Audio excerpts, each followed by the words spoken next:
Hello everyone.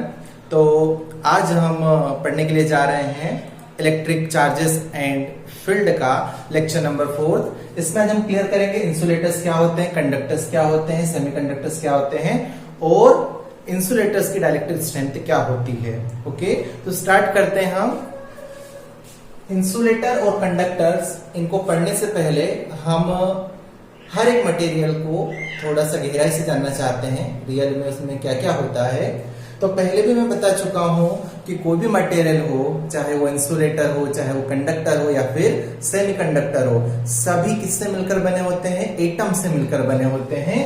तो कोई सा भी मटेरियल ले लीजिए, चाहे वो कंडक्टर हो या इंसुलेटर हो, उनके अंदर बहुत सारे मिलियन बिलियन क्या होते हैं? एटम्स होते हैं। तो उसमें से एक एटम हम ले लेते हैं। तो एटम का जो सेंटर होता है उसको हम कहते हैं न्यूक्लियस, जिसमें क्या रहते हैं? प्रोटॉन्स रहते हैं। ओके, थोड़ा सा बड़ा बनाते हैं, ये प्रोटॉन्स रहते हैं।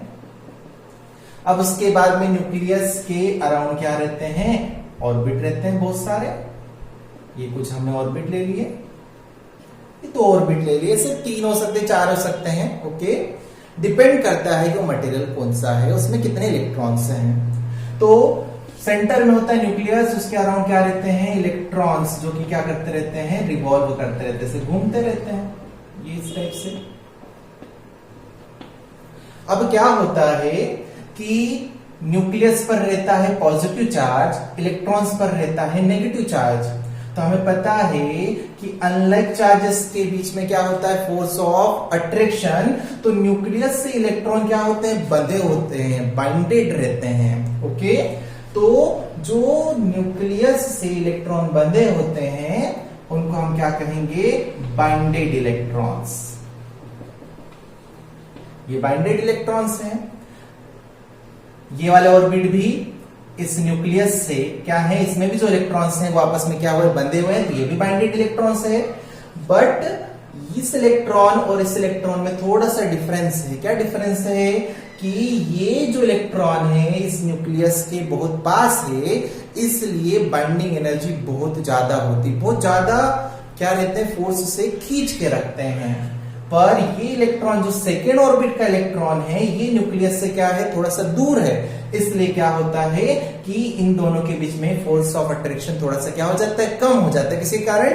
डिस्टेंस के कारण। जैसे जैसे डिस्टेंस बढ़ती जाती है न्यूक्लियस से, वैसे वैसे बाइंडिंग एनर्जी या बाइंडिंग फोर्स धीरे धीरे क्या होता जाता है? कम होता चला जाता है। अब ये हर एक मटेरियल में होता है, चाहे कंडक्टर हो या इंसुलेटर हो। बट कंडक्टर और इंसुलेटर में क्या डिफरेंस है, इसको हम देखते हैं। तो ये जैसे मान लो कि ये है हमारा इंसुलेटर। अब अगर मैं कंडक्टर का एक मटेरियल लू, कंडक्टर का है तो मेटल्स, ठीक है, आयरन ले लिया, कॉपर ले लिया। अब मेटल्स में मैंने एक बनाया न्यूक्लियस, उसके अंदर कुछ प्रोटॉन्स हैं, कुछ क्या, जितने प्रोटॉन रहते हैं उतने ही इलेक्ट्रॉन रहते हैं। अब यहाँ पे डायग्राम थोड़ा इधर उधर हो जाए तो कोई टेंशन वाली बात नहीं है, पर आप मान के चलो कि एटम है तो उसमें जितने प्रोटॉन है उतने क्या रहते हैं? इलेक्ट्रॉन भी रहते हैं। तो इसके मैंने कुछ ऑर्बिट्स बना दिए, ये फर्स्ट ऑर्बिट, ये सेकेंड ऑर्बिट और एक थर्ड ऑर्बिट भी हमने ले लिया है। ओके, अब क्या होता है? ये इलेक्ट्रॉन्स का डिस्ट्रीब्यूशन, ये यहाँ पे भी इलेक्ट्रॉन्स होंगे, इस ऑर्बिट में भी इलेक्ट्रॉन्स होंगे, हर एक ऑर्बिट में क्या होंगे? इलेक्ट्रॉन्स रहेंगे। अब क्या होता है कि जो हमारा कंडक्टर होता है, कंडक्टर, उसमें नंबर ऑफ इलेक्ट्रॉन्स क्या होते हैं? ज्यादा होते हैं। फॉर एग्जाम्पल ये एक एटम है, एक इंसुलेटर का एटम है, तो इसमें प्रोटॉन 4, इलेक्ट्रॉन भी 4, मीन्स एटम छोटा है, जितने प्रोटॉन उतने इलेक्ट्रॉन। बट कंडक्टर की बात करूं तो बहुत सारे इसमें क्या रहते हैं? प्रोटॉन्स और बहुत सारे इलेक्ट्रॉन्स रहते हैं। फॉर एग्जांपल गोल्ड ले लिया हमने कंडक्टर, तो 79 प्रोटॉन, 79 क्या रहेंगे? इलेक्ट्रॉन्स रहेगा, बहुत बड़ा एटम रहेगा। अब बहुत बड़ा एटम होगा तो क्या होगा कि ज्यादा से ज्यादा ऑर्बिट होंगे। जैसे इसमें क्या 2 ही ऑर्बिट हैं, पर इसमें आपके बहुत सारे ऑर्बिट्स रहेंगे। अब ज्यादा ऑर्बिट होते चले जाएंगे, मीन्स ऑर्बिट ज्यादा होंगे, तो न्यूक्लियस से आपकी इलेक्ट्रॉन की डिस्टेंस बढ़ती बढ़ते चले जाएगी। न्यूक्लियस की इस इलेक्ट्रॉन से ये बहुत पास में है, बाइंडेड है ज्यादा एनर्जी से, ये उससे थोड़ा सा दूर है तो डिस्टेंस बढ़ी, फोर्स कम हुआ। ये उससे दूर हो गया, डिस्टेंस बढ़ी, फोर्स और भी कम हो गया। मींस इसकी बाइंडिंग एनर्जी सबसे ज्यादा न्यूक्लियस के साथ अच्छे से बंधा हुआ है। उसके बाद में बाइंडिंग एनर्जी थोड़ी सी कम, डिस्टेंस बढ़ी। उसके बाद बाइंडिंग एनर्जी और भी कम हो जाती है और भी डिस्टेंस ज्यादा बढ़ जाती है। अब डिस्टेंस बढ़ने से बाइंडिंग एनर्जी कम होती जाती है। अब ये इलेक्ट्रॉन जो है इस न्यूक्लियस से बहुत कम फोर्स से बंधा हुआ है, तो क्या होगा कि जब मैं इसको एनर्जी दूंगा, एनर्जी कैसे देंगे? तो एनर्जी कैसे देंगे? अगर मैं इसको रूम में रख दूंगा तो रूम का तो टेम्परेचर रहता ही है, ठीक है, 27 डिग्री सेल्सियस, जो कि बहुत ज्यादा है टेम्परेचर। तो उस एनर्जी को ये एटम के इलेक्ट्रॉन्स लेते हैं और उस एनर्जी को लेकर जब ये से घूमते हैं ना, तो घूमते घूमते अपना ऑर्बिट ऐसा बड़ा करते करते करते और ऐसे बाहर निकल जाते हैं। अब ये इलेक्ट्रॉन इस एटम में नहीं रहा है, वो मटेरियल में चला गया है, बहुत बड़ा मटेरियल है, ठीक है, इतना बड़ा पीस है, उसमें बहुत सारे एटम्स हैं, बट इस एटम से इलेक्ट्रॉन क्या हो गया है? फ्री हो गया। तो इस इलेक्ट्रॉन को हम क्या कहेंगे? Free electron. तो बात समझ में आई? जब तक इलेक्ट्रॉन एटम से बाइंडेड है तब तक उसको हम कहेंगे बाइंडेड इलेक्ट्रॉन, और जब इलेक्ट्रॉन एनर्जी को लेकर बाहर निकल गया, बाहर कहां? जैसे आयरन का पीस है तो इसमें एटम है, एक एटम का इलेक्ट्रॉन इसी मटेरियल में कहीं घूमने लग गया, फ्री होकर इसे घूमने लग गया है, ठीक है, तो इसको हम क्या कहेंगे? Free electron. अब आप समझिए इंसुलेटर और कंडक्टर में डिफरेंस। तो इंसुलेटर में क्या होता है? इंसुलेटर में जितने भी एटम होते हैं उनके साथ सभी इलेक्ट्रॉन्स क्या रहते हैं? बाइंडेड रहते हैं। पूरे के पूरे इलेक्ट्रॉन्स कैसे रहते हैं? बाइंडेड रहते हैं, सभी न्यूक्लियस के साथ बंधे हुए रहते हैं, कहीं नहीं जाते हैं। बट अगर हम कंडक्टर की बात करें तो कंडक्टर में ऐसे बहुत सारे क्या रहते हैं? Free electrons. क्यों रहते हैं? क्योंकि एटम बड़ा रहता है, एटम बड़ा रहता है तो इलेक्ट्रॉन के साथ बाइंडिंग एनर्जी कम हो जाती है न्यूक्लियस की, और इलेक्ट्रॉन बाहर की थर्मल एनर्जी को लेकर इससे क्या हो जाता है? फ्री हो जाता है और इलेक्ट्रॉन उसमें घूमने लग जाता है, ठीक है, कहीं पर भी हाई स्पीड से इधर उधर घूमने लग जाता है। ओके, अब यहां पर नेट चार्ज कितना था इंसुलेटर का? Net charge 0। यहां पर नेट चार्ज कितना हुआ? तो यहां पर भी नेट चार्ज कितना रहेगा? 0 रहेगा। क्यों रहेगा? क्योंकि इलेक्ट्रॉन निकल कर गया है, जरूर एटम से निकल के गया है, बट ये कुल मिलाकर किस में है? उस मटेरियल में ही है। अगर इसे 100 एटम है, 100 में से कंसिडर कर लो 100 इलेक्ट्रॉन्स निकल के चले गए, तो निकल के कहीं बाहर नहीं गए, किसमें है? मटेरियल में ही है। तो उसी के अंदर ये जो 100 इलेक्ट्रॉन इधर उधर घूम रहे हैं, तो 100 इलेक्ट्रॉन भी उसी में है, उसके 100 प्रोटॉन भी उसी के अंदर हैं, इसलिए नेट चार्ज कंडक्टर पे क्या रहेगा? 0 ही होता है। ओके, तो इंसुलेटर में जितने भी एटम रहते हैं उसके साथ इलेक्ट्रॉन बाइंडेड रहते हैं, फ्री इलेक्ट्रॉन नहीं रहते हैं। बट कंडक्टर में बहुत सारे फ्री इलेक्ट्रॉन्स होते हैं। तो ये बात अगर क्लियर हो गई तो हम कंडक्टर और इंसुलेटर को इजीली अब हम समझ सकते हैं। ओके, तो ये मेन डिफरेंस है कि इंसुलेटर में सभी इलेक्ट्रॉन्स बाइंडेड इलेक्ट्रॉन्स रहते हैं और कंडक्टर में सभी इलेक्ट्रॉन तो नहीं कह सकते, बट मैक्सिमम इलेक्ट्रॉन्स क्या रहते हैं? फ्री रहते हैं, बाइंडेड थोड़े से कम रहते हैं। ओके, तो आगे की बात हम इसी में अब क्लियर करते हैं कि मेन डिफरेंस क्या है इंसुलेटर और कंडक्टर में।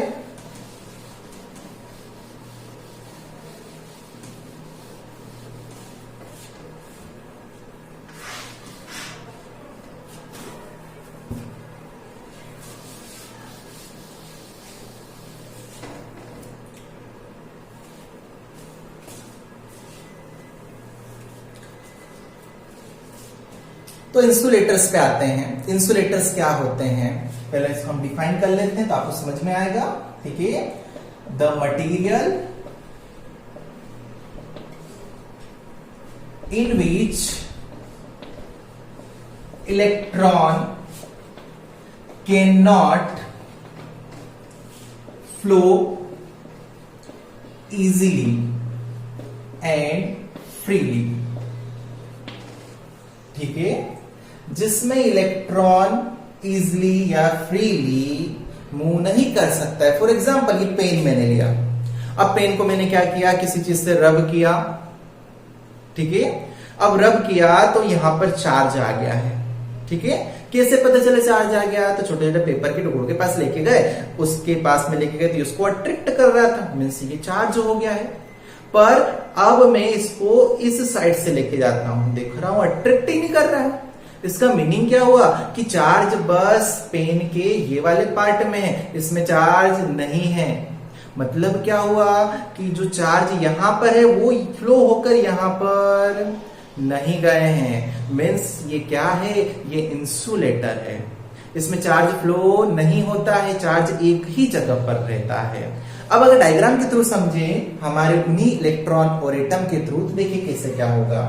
ये मैंने हमारा पेन का एक बड़ा सा डायग्राम बना दिया है, बड़ा सा डायग्राम। तो सीधी सी बात है, इसके अंदर बहुत सारे क्या होंगे, एटम्स होंगे। उन्हीं में से हमने कुछ एटम ले लिए, एक एटम लिया, दो एटम ले लिए, यहाँ पे एटम ले लिया, यहाँ पे एटम ले लिया, यहाँ पे भी एटम है।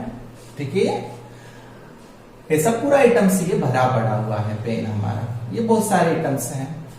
अब बीच में ऐसा न्यूक्लियस है, ये न्यूक्लियस, ये न्यूक्लियस, ये न्यूक्लियस, ये सब न्यूक्लियस, और उसके आसपास क्या है, ऐसे इलेक्ट्रॉन्स हैं, ये इलेक्ट्रॉन्स हैं, ये इलेक्ट्रॉन्स हैं। अब ये इलेक्ट्रॉन्स है, जब हम क्या करते, रब करते इसको।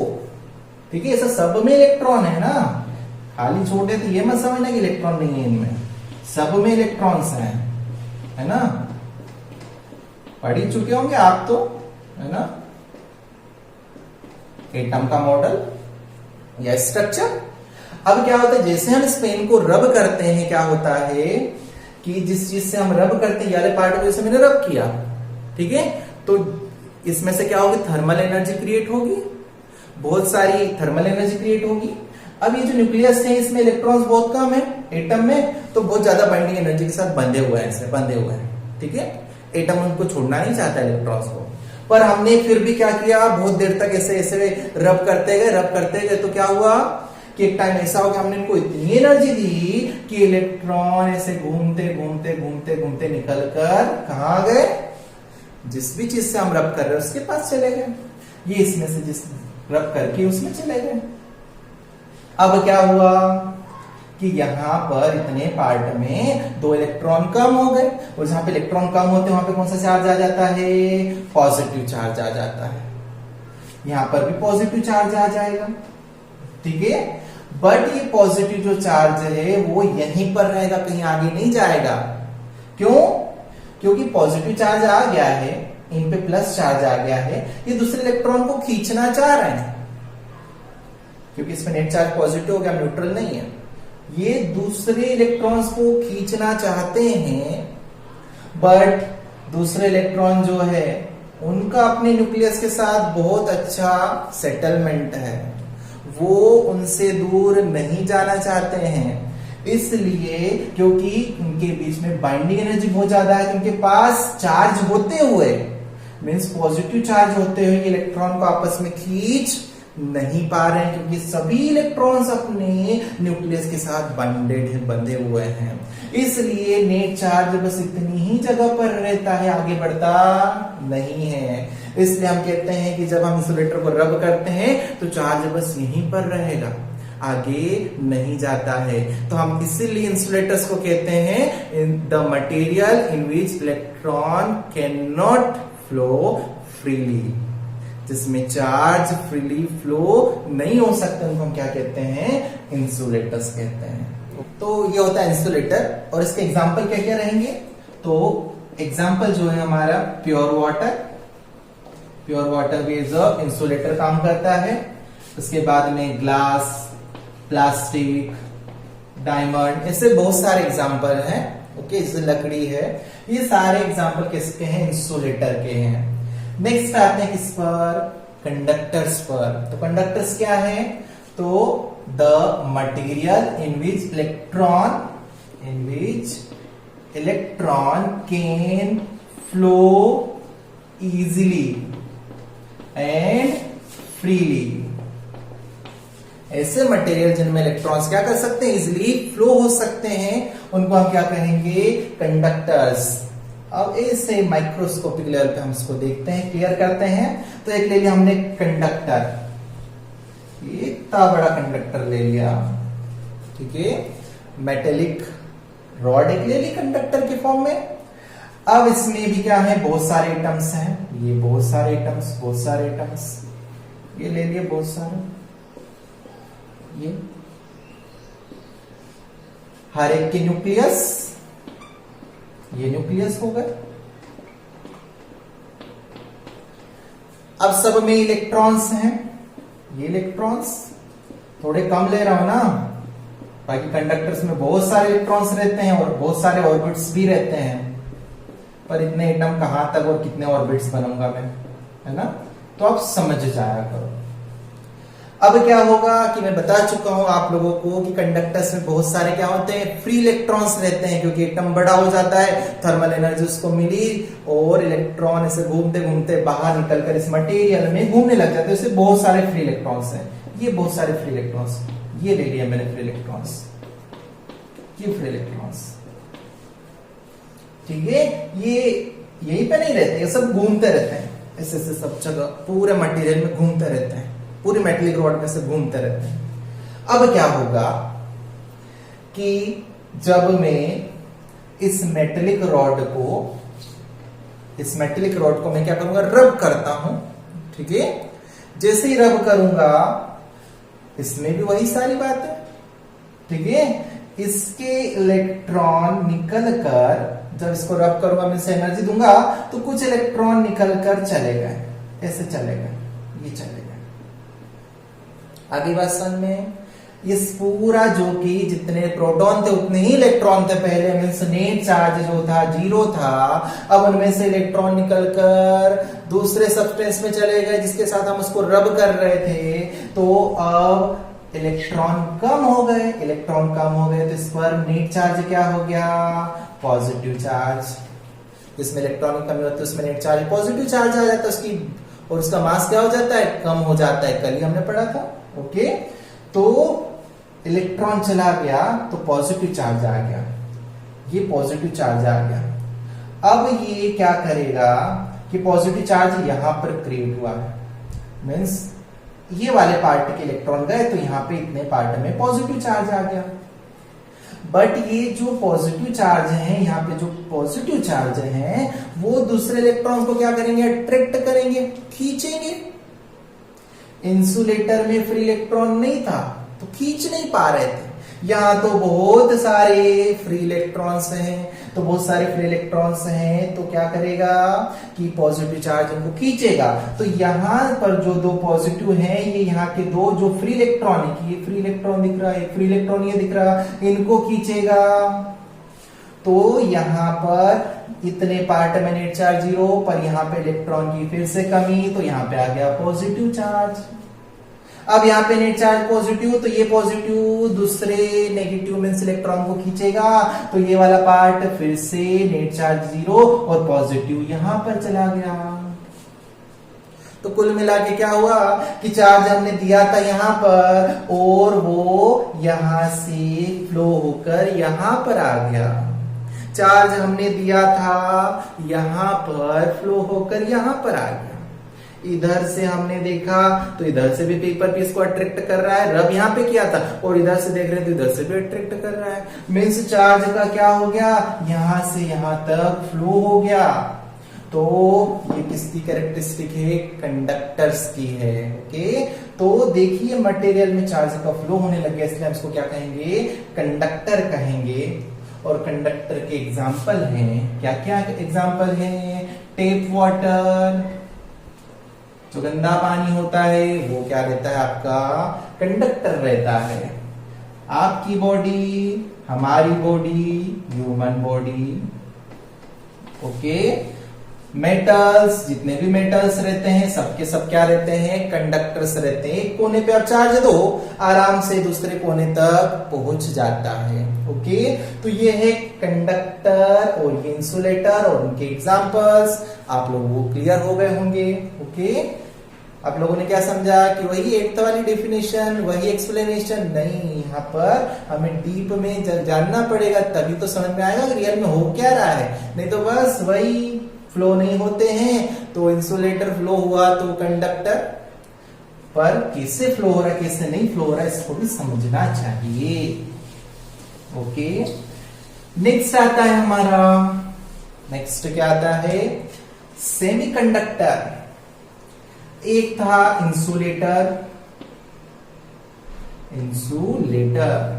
एक है कंडक्टर और इनके बीच का सेमीकंडक्टर। बीच वाला भाई सेमीकंडक्टर मीन्स ऐसा मटेरियल या ऐसे मटेरियल जो इंसुलेटर से कन्वर्ट हो सकते हैं, किसमें, कंडक्टर में। है ना बड़ी अजीब बात, ऐसे मटेरियल जो इंसुलेटर रहते हैं बाद में कंडक्टर बन जाते हैं। मीन्स वो इंसुलेटर के जैसे बिहेव भी कर सकते हैं और कंडक्टर के जैसे बिहेव भी कर सकते हैं। तो ऐसे मटेरियल्स को हम क्या कहते हैं, सेमीकंडक्टर्स कहते हैं। The material which converts from insulator to conductor is called semiconductor. ये पूरी की पूरी हमारी यूनिट है। 12th में लास्ट चैप्टर पूरा सेमीकंडक्टर से भरा हुआ है और हमारे जितने भी इलेक्ट्रॉनिक सर्किट होते हैं सब सेमीकंडक्टर के बने होते हैं। टीवी का रिमोट, टीवी ऑन ऑफ कैसे हो रही है, जितने भी इलेक्ट्रॉनिक डिवाइस हैं सब सेमीकंडक्टर के बने होते हैं। तो इसके बारे में हम पूरा डीप में पढ़ेंगे, कहां पर, लास्ट में। ओके, इसके एग्जाम्पल में बता देता हूं। इसके एग्जाम्पल हैं सिलिकॉन, जर्मेनियम, ये किसके हैं, सेमीकंडक्टर्स के एग्जांपल्स हैं। ओके, तो ये था insulator, conductors and semiconductors. Okay, अब एक और हम चीज पढ़ने वाले हैं, डाइलेक्ट्रिक स्ट्रेंथ, किसकी, इंसुलेटर्स की। इसको समझें, एक अच्छी सी बात है इसके अंदर छुपी हुई, मजा आएगा आप लोगों को। ओके, तो डाइलेक्ट्रिक स्ट्रेंथ क्या होती है, क्लियर कर रहा हूं इसको मैं ना। डाइलेक्ट्रिक स्ट्रेंथ, इसको सबको क्लियर कर देते हैं। फिर से इंसुलेटर पे आते, क्योंकि उसकी ही कैरेक्टरिस्टिक क्वालिटी कहें तो डाइलेक्ट्रिक स्ट्रेंथ समझते हैं इसको हम। ये हमारा इंसुलेटर, ये उसके बोले तो atom, atom, atom, atom, atom, electron, electron, electron, electron, electron, सभी बाइंडिंग एनर्जी के साथ बंधे हुए हैं। फिर इलेक्ट्रॉन नहीं होते हैं इंसुलेटर में, जितने भी इलेक्ट्रॉन्स रहते हैं कौन से रहते हैं, बाइंडेड इलेक्ट्रॉन्स रहते हैं।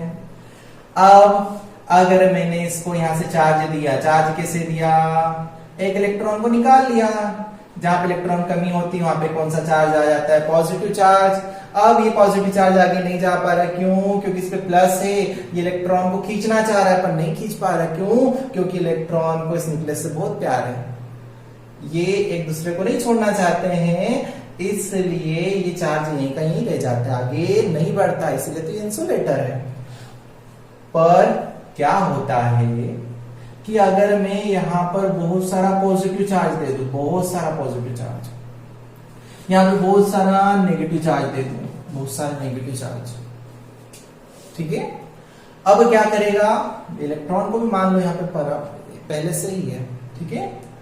अब क्या करेगा कि प्लस इसको खींचना चाह रहा है, इलेक्ट्रॉन को, इनके इलेक्ट्रॉन खींचना चाह रहा है, क्योंकि यहां बाहर से हमने दे दिया प्लस चार्ज, बहुत सारा दे दिया। ऐसा एक अच्छा सा रब करके ग्लास की रॉड ली, उससे बहुत सारे पॉजिटिव चार्ज आ जाते हैं। मैंने पता है ग्लास को सिल्क के साथ रब करते ग्लास पर पॉजिटिव चार्ज आ जाता है। ये मैंने यहाँ पे ग्लास रख दिया और सिल्क पर नेगेटिव, यहाँ मैंने सिल्क रख दिया। अब यहाँ पे पॉजिटिव चार्ज और यहाँ पे नेगेटिव चार्ज। अब क्या होगा, प्लस इलेक्ट्रॉन को अट्रैक्ट करेगा, माइनस इलेक्ट्रॉन को रिपेल करेगा। तो इलेक्ट्रॉन इधर जाने चाहिए पर नहीं जा रहे, क्यों नहीं जा रहे, क्योंकि इन दोनों के बीच में स्ट्रॉन्ग बाइंडिंग है, एक दूसरे को नहीं छोड़ना चाह रहे हैं। ठीक है, हमने देखा कि हम सोच रहे हैं कि कब तक नहीं छोड़ेगा, और हम बढ़ाएंगे चार्ज, और बढ़ा दिया हमने, और पॉजिटिव चार्ज बढ़ा दिए, और नेगेटिव चार्ज बढ़ा दिए।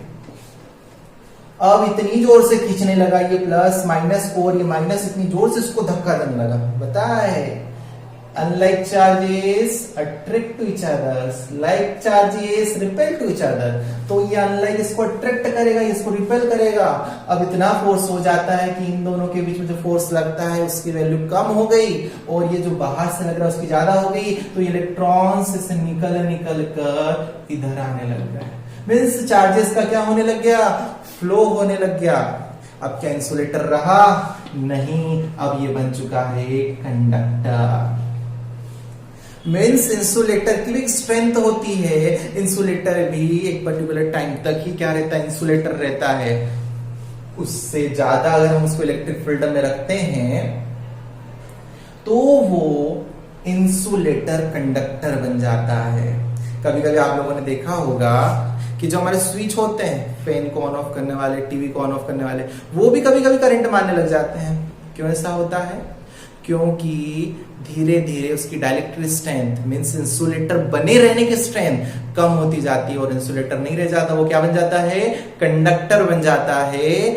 इसलिए वो करंट मारने लग जाता है। तो डाइलेक्ट्रिक स्ट्रेंथ क्या है? ऐसी स्ट्रेंथ जिसमें अगर इंसुलेटर को हम रखें, ठीक है, एक ऐसी इलेक्ट्रिक फील्ड जिसमें अगर हम इंसुलेटर को रखें तो वो उसमें इंसुलेटर बना रहे, वहां तक की स्ट्रेंथ को हम क्या कहते हैं, डाइलेक्ट्रिक स्ट्रेंथ कहते हैं। ओके, डिफाइन करते हैं, the electric field in which N insulator can stand without become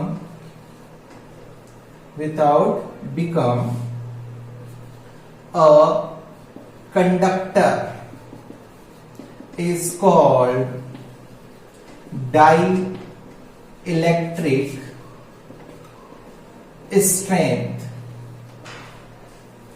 The electric field in which an insulator can stand means रह सकता है, without become a conductor is called dielectric strength।